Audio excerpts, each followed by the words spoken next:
Welcome to Youth in Agriculture.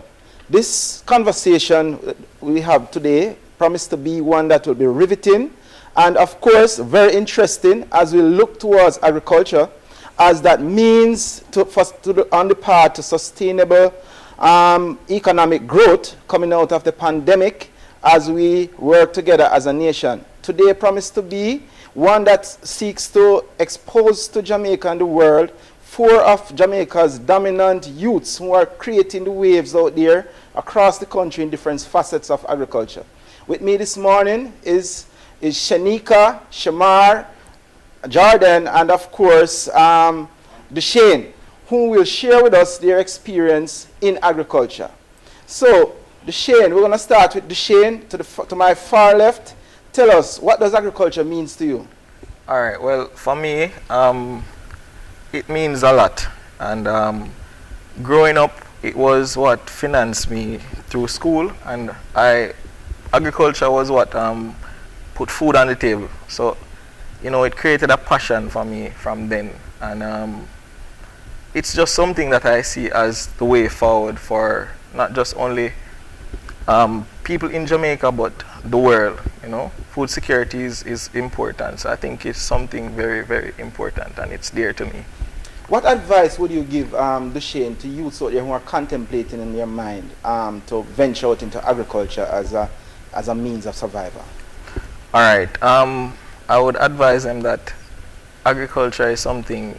It's like a 9 to 5. It's something that you have to be dedicated to, and you have to have passion and patience. And you have to know that it's a high risk industry. Because there's a lot of adverse things that can happen. So you have to be patient and determined and have the passion for it. Very interesting. Shanika, and of course, agriculture today in Jamaica seeks the interests of both males and females, and that's why our panel is so balanced this morning. And the ladies are doing exceptionally well. Shanika, share with us, do you think there are barriers out there that is affecting the promotion of agriculture amongst youths?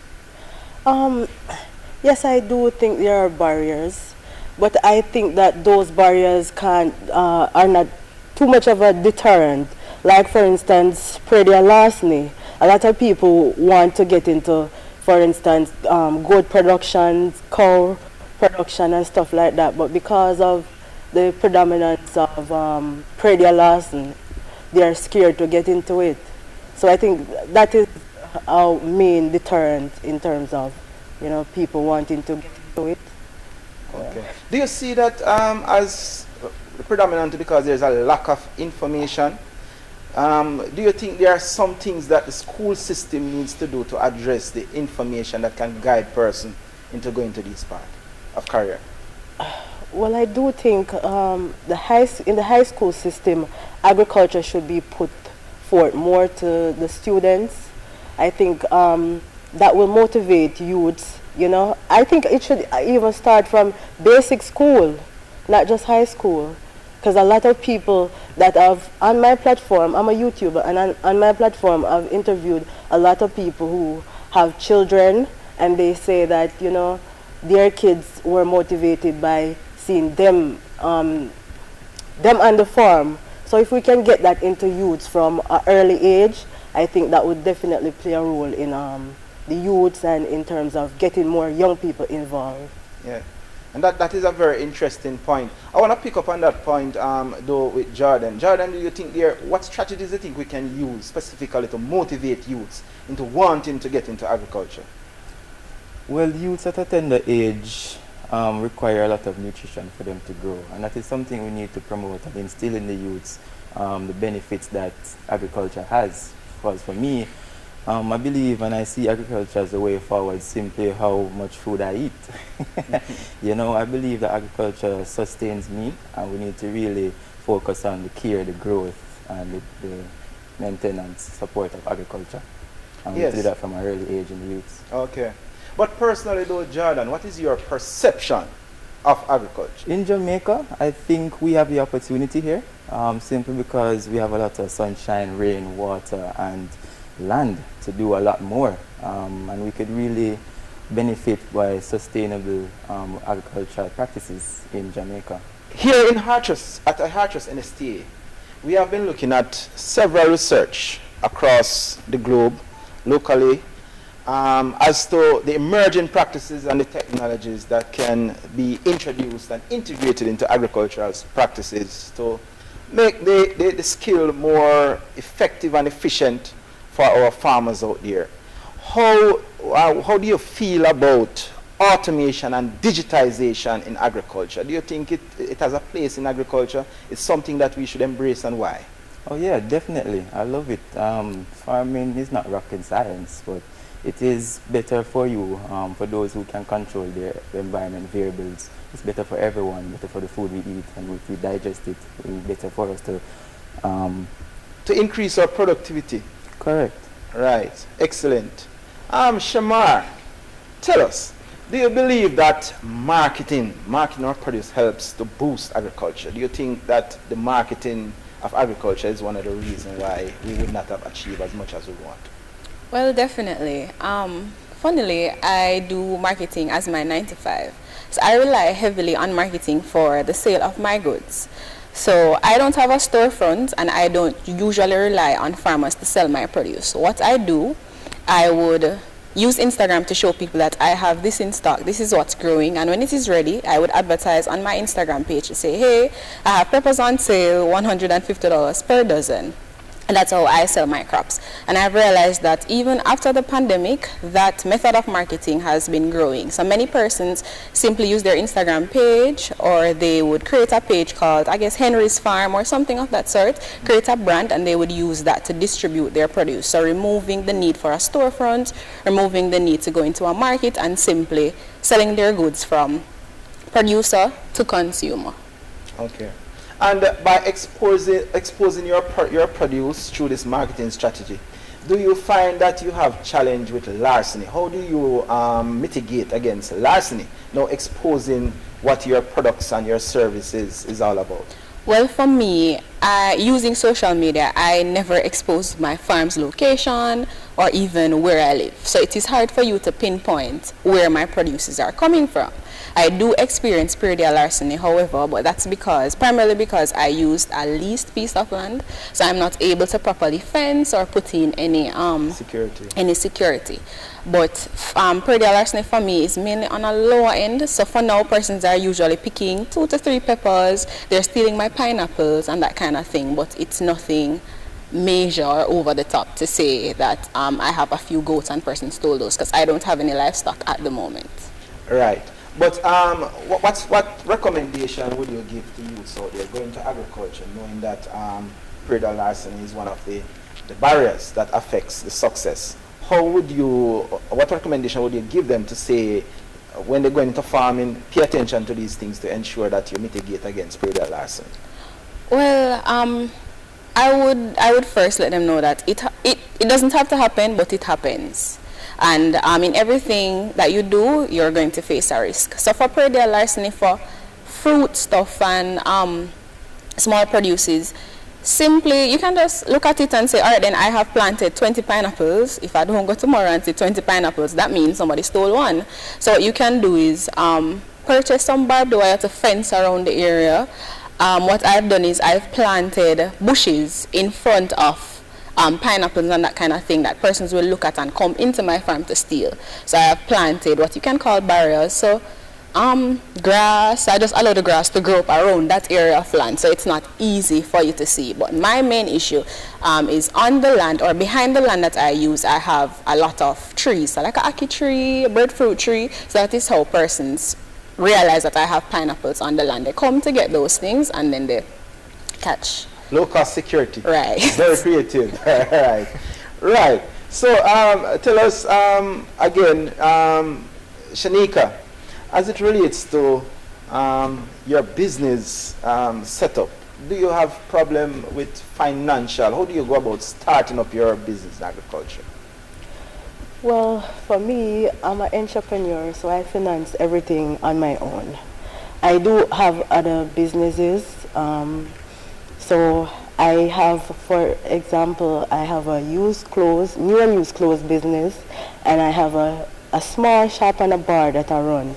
So the sales that I garner from those business, I use it and put it into my farm.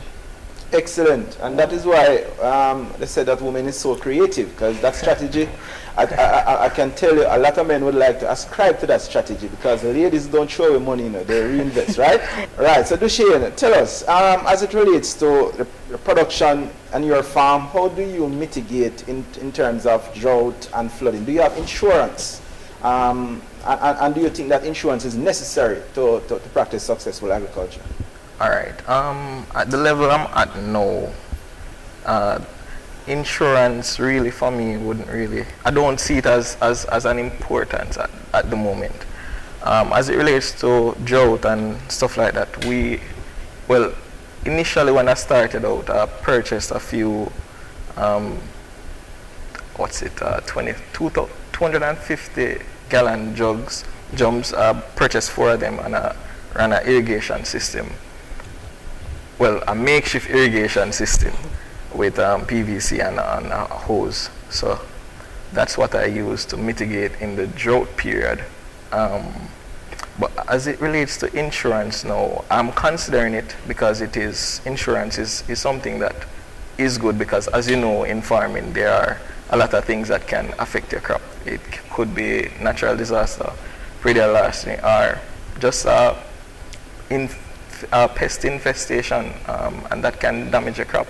So if I'm going into a large production now, then I would definitely need to seek insurance for that. Do you see where you want to grow your business, but funding is a challenge, and how you're mitigating against that? Yeah, there is a challenge for farmers now, based on the research we've done here at Farm Credible. I'm an entrepreneur myself, and we at Farm Credible here try to gain farmers better access to finance. You realize that majority of persons in Jamaica are underbanked, meaning that they don't have access to finance, banking accounts, and so forth. So what we do, we aim to establish a profile for farmers based on their network of doing business, and to be able to provide documents and so forth for them to have better access when going into acquire finance from a banking institution. Mm-hmm. Excellent point. Shamar, why do you think it is important as a nation that we should now place more emphasis, more focus on agriculture now more than ever? As the population expands, we need more food. We need to be able to satisfy that need for food, and we need to stop relying so heavily on imported products. So what is happening in the local market is that when we are unable to satisfy our local need for a specific product, we have to import that product. When that product is imported, it is often bigger. Take for example, lettuce. So it is often bigger, and it's often a little bit more expensive. But when we continue to import these products into the country, it's almost as if we lessen the interest of our population into our locally produced fruits. So after a while, when a local consumer goes into the market, they're going to say, this carrot kind of small and it look a little weird, so I don't really want that. I prefer imported goods. So we are almost turning our locals away from produces that are grown in our country. So I believe that if we can reduce the need for import or reduce our reliance on import, then we can create a better market for local farmers to bring their goods into manufacturers, institutions, supermarkets, and of course, storefronts. Excellent response, and I like the way you phrase that, because I want to pick up on the next question with Shanika. Shanika, from your perspective, having doing your blogs on YouTube and getting these feedbacks from local and international stakeholders in agriculture, if you were to make some recommendations to the Ministry of Agriculture, rather, as to how we should focus agriculture in our society for sustainability and for the reasons Shamar just mentioned, what would those recommendations be?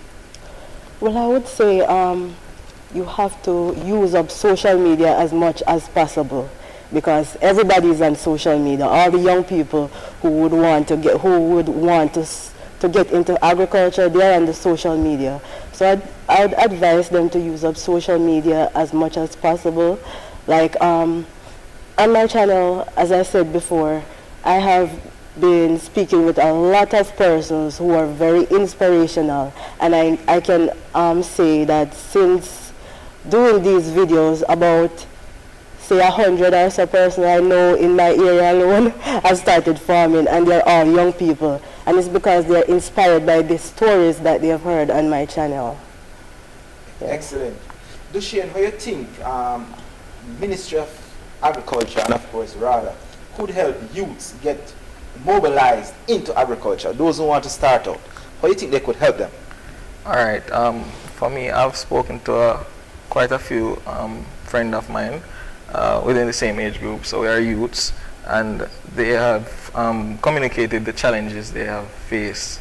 For one, the access of land is a challenge, and I think access of land and machinery to pretty much prepare the land, right?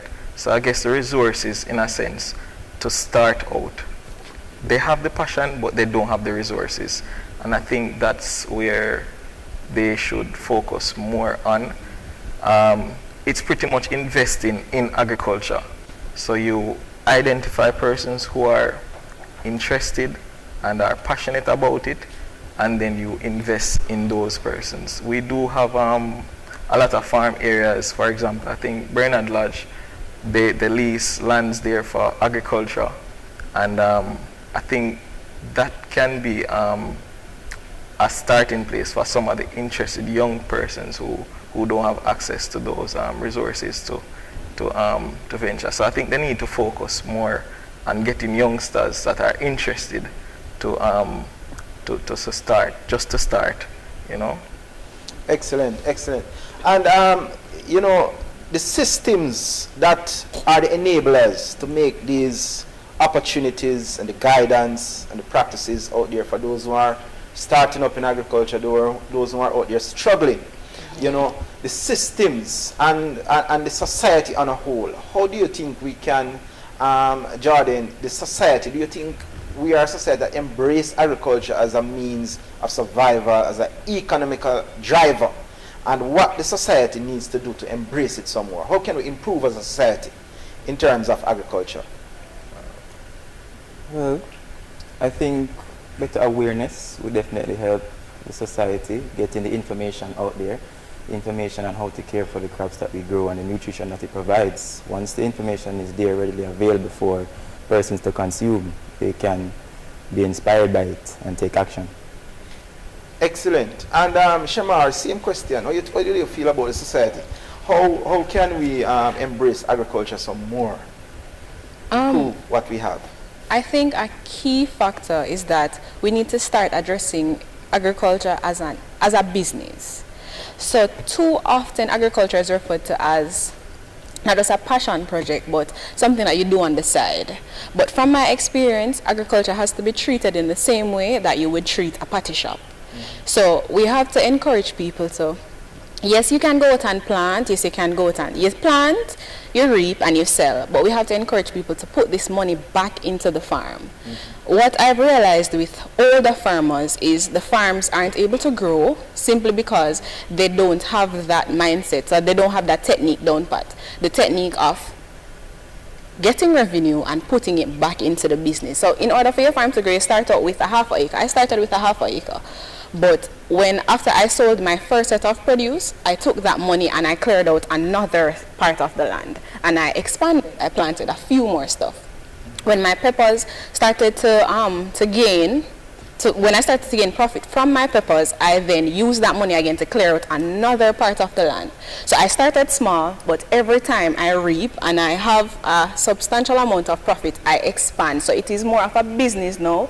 So I find myself, if I need to buy herbicide, pesticide, and that kind of thing, I no longer have to go into my pockets because I am diligent enough to use that money and expand it. So I think that is what we need to do. So when we're speaking of agriculture, we need to speak of it from a from a business point of view. So in the same way you need to pay your rent, you need to pay your lease for your land if you lease a piece of land. In the same way you need to buy, you realize that you are selling jeans, and the jeans, you have your you have a need now for large greens instead of small, you need to take that money again and plant another crop that is in need. And you need to do your research as well. We need to encourage people to do research. So as Jordan says, he does some research to study his soil and that kind of thing. What I've realized is not everything grows in a particular kind of soil. But if you are not knowledgeable that you're able to take up some of your dirt and send it away for it to be studied, then you would just throw that crop away and say, all right, then farming enough for me, or farming don't work in this part of the area. Because farming in St. Anne is not really popular. But I farm in Ocho Rios. So I think we need to place emphasis on research and teaching farming as a business and not just a passion project or something that you're doing in your yard just because you have the time. Right, and what you have mentioned some critical points. As it relates to agriculture, a lot of persons tend to forget about agronomy, as you mentioned, the soil quality, and of course I hear you mention also the agri-economics, because those are the balance, because without proper agronomical practices, you actually lost the crop before you start. Yes. You know, so you're rolling on a loss. You know, but it is very interesting that you mentioned that, and you mentioned testing the soil. What are some of the technologies you think that you as a small farmer are out there now as a youth in agriculture could benefit from if you wanted to implement some further expanding your business? What are some of the technologies now emerging in agriculture you think that further education for you or guidance, whether it's from RADA or otherwise, that you could benefit from personally now? I would benefit from information from persons who are experienced. So when I was just getting into farming, I turned to YouTube. But the issue I had with YouTube was there isn't a lot of information on YouTube that speaks to our region. So speaks to Jamaica, speaks to our climate and that kind of thing. So I found myself digging really deep to figure out what works in Jamaica. I have also learned that RADA issues some books. I think I'm not sure of their names, but say you're interested in planting Scotch bonnet, there's like a treatment plan in a book that you can have access to. I haven't been able to access one myself, but that has helped persons around me. So I think those would be extremely good for young farmers. Okay. In terms of, Deshane, tell us, in terms of your irrigation practices, how do you keep current with especially when we get into the drought period, and how it affects your crop? What kind of irrigation techniques do you practice? And do you think that you have the knowledge or you could benefit some more from further exposure to technologies where irrigation is concerned? Yes, the technique that I practice, so I had some drip irrigations before, but I use those in the dry season. What I do is, a lot of persons think that it's just to turn on the pipe and let it run to the plant. You have a technique where you water the crops in the early mornings and in the afternoon. This is because when it's hot, the moisture is dried up pretty quickly and the plant absorbs less of it. You get less time to absorb it. So those are some of the little things that you need to know as a farmer, when to like turn your irrigation on to conserve and water in the drought. I get the water from the pipe system. However, what I want to do is to try and I want to try and get a well, you know, to dig a well and to just reproduce what the rainwater, precipitation, and to use that instead of using water from the main pipe stream, to conserve both for Jamaica and the crop, because the chlorine water is not necessarily good for the plant. So it is. So I want to move away from that also. Go on, remind me of the last part of the question. What information you think or what technology you think you could benefit from in training that could help you to expand your business? All right. There are a lot of things out there. Like, I do a lot of research and I see a lot of things, such as even what Shamar mentioned about the soil testing.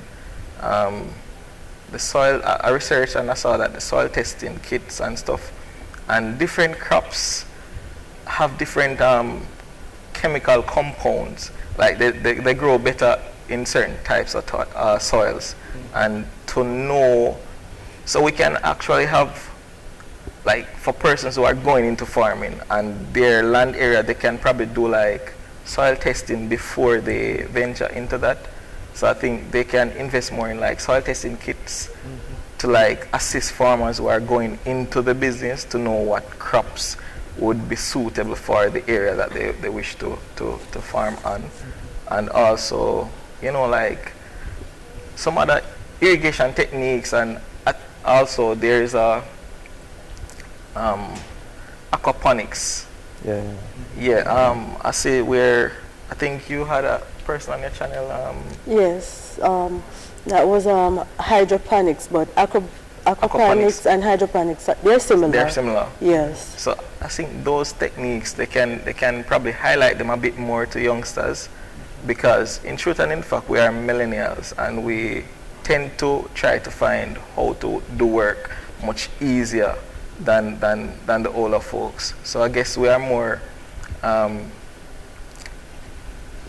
towards that. That's why we don't have a lot of persons being into the manual thing and stuff. But those techniques are some of the techniques that we need to have in Jamaica more, or predominantly, you know, to actually help the youngsters be more interested in the agricultural industry. Yeah, some very interesting points you came across there in your discussion, Duchesne, and as I couldn't help but picking up on the whole water harvesting that you mentioned. That is more crucial now more than ever. Water harvesting is being strongly emphasized across the system now, because you're right when you said that we shouldn't be using the potable water to carry out agricultural practices. We should be conserving that water, you know, and focus on our water harvesting from the rainfalls and so on, and condition those waters for agricultural practice, you know. And the testing kit is something that is very encouraging for youths, you know, the traditional agricultural practices. Persons we used to pay attention to those things, the pH value of different crops. Yeah. And now that we are in the pandemic, it's even more crucial, you know. So if you're growing pineapples, you know, it's a different pH value from if you're growing tomatoes, because tomatoes are predominantly acidic and pineapples are alkalinic. You know, tomato is probably 4.6 pH and pineapple is 11.97, and that's why it's so good to fight against the whole coronavirus. Yeah. You know, so youths going in agriculture is part of their marketability, because you take on crops now that are in demand out here on the market, your vegetables and your fruits and so on. So that is very important and interesting. Shanika, help us here. Out here on YouTube land, you know, Duchesne mentioned about watering the plants 2 times a day. Now we are into automated and digitized agriculture, where the computer it mixes the nutrients and it irrigates the field at different intervals. You can condition the water at different time and the amount that each plant consumes. Tell us of some of the interesting things you would have been seeing out there with that technology, where agriculture is going now with automated irrigation. To be honest, in terms of what you just mentioned, I haven't come across that, but like the hydroponics and the aquaponics, I have come across a few persons who have been using that technology, as well as the greenhouse technology. So what Ricardo, for example, who I'd spoken with, what he does is he has the chemicals, he has somebody that comes in, mix the chemicals and apply it to his catchment source, and then the chemicals would run to the plants from the catchment source. But I want to touch on something. I think that here in Jamaica, if the agriculture ministry could look into training persons, having persons trained who can teach young people more about these new technology, it would really make a difference. Because Ricardo himself, he does training session, one-on-one training session.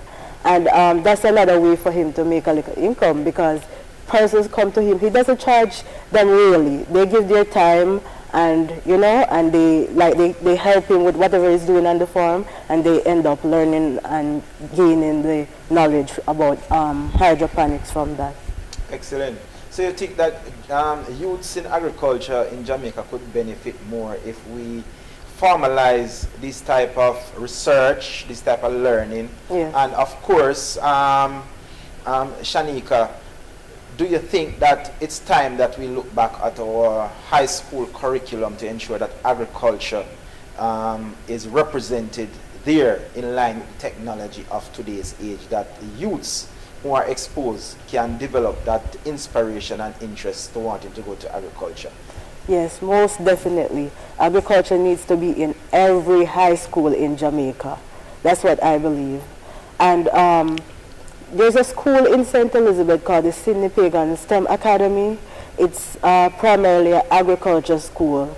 And I spoke to the principal there recently, and he was saying that, there's a little shift from persons who, would have been like young persons interested in agriculture. And when I heard that, I said, wow, because there's so many people who have been emailing me and calling me and saying they want to get into agriculture, and these are young persons, but they don't have the wherewithal, they don't have the financial resources. So I think that our export bill, let me touch on this topic, our import bill rather is 4 times that of our export bill. And if we can cut that even into a half, I did a research upon coming here that said that the import bill for last year was $900,000 US, and it's 100,000 less than the year before, which was 2019. So imagine if we could cut that in a half by having young people getting more interested and starting their own agricultural business. And we have to look at agriculture as a business. So we see the tomato, but we don't see the tomato paste. We see the strawberry, but we don't see the strawberry jam. So these are some of the things that I think the agriculture ministry or the agriculture minister can look into. Excellent. Jordan, help us here. And following that same train of thought, Jamaica has 2 main cry with agriculture, seasonal. We either cry in the drought when the prices escalate, or we cry in the fall when the prices fall and there's a glut on the market. Do you think that there is more that can be done involving youth to better harness those 2 opportunities as we move forward for agricultural sustainability? What can the ministry or rather do to ensure that we secure those food that we produce that would go out there in the glut that is disposed and otherwise other purposes? Help us here.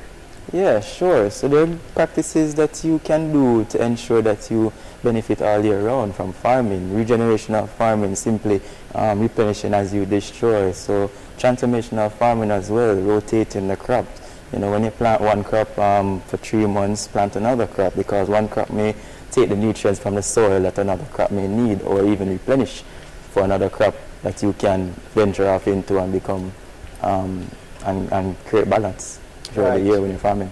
So we can process and secure for that time when it's not so much in abundance that we have it on the market and having to import those products. Shamar, it is a far cry that to start up in agriculture is expensive, and you would have mentioned leasing land and so on before.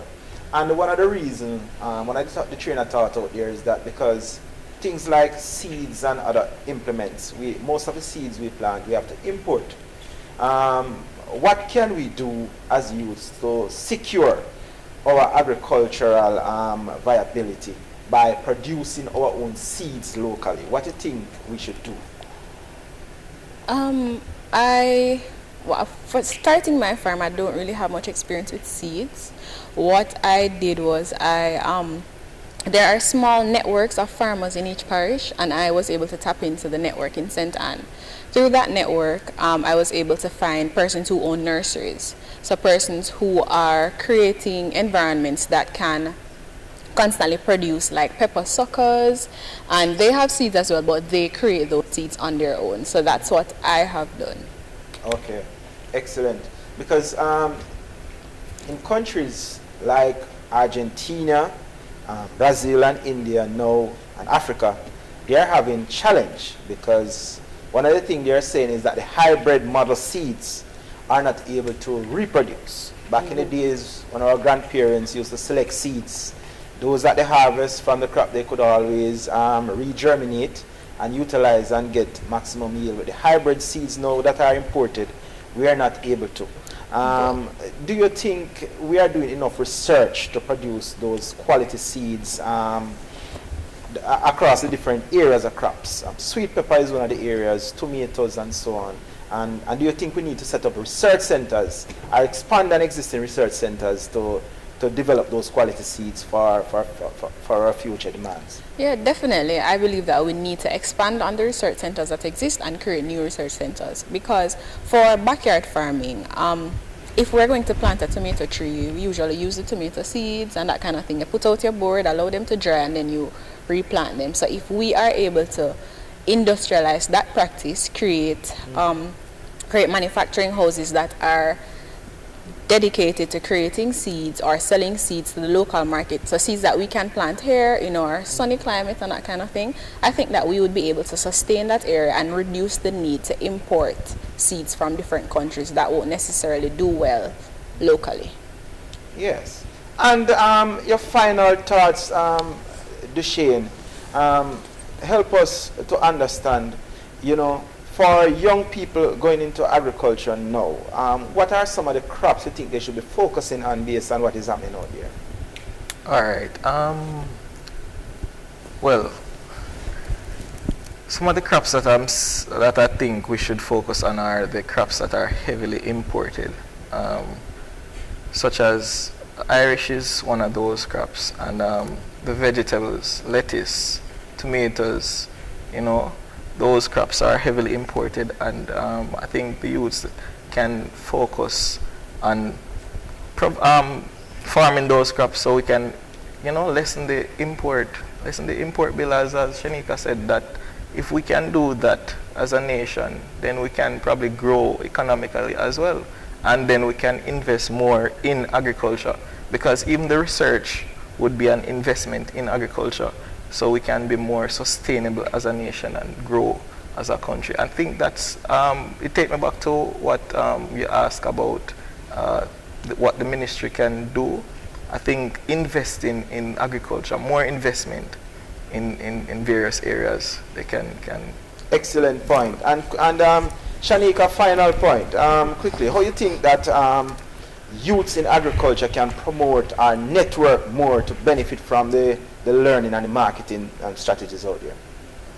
Okay, so as the term, each one teach one.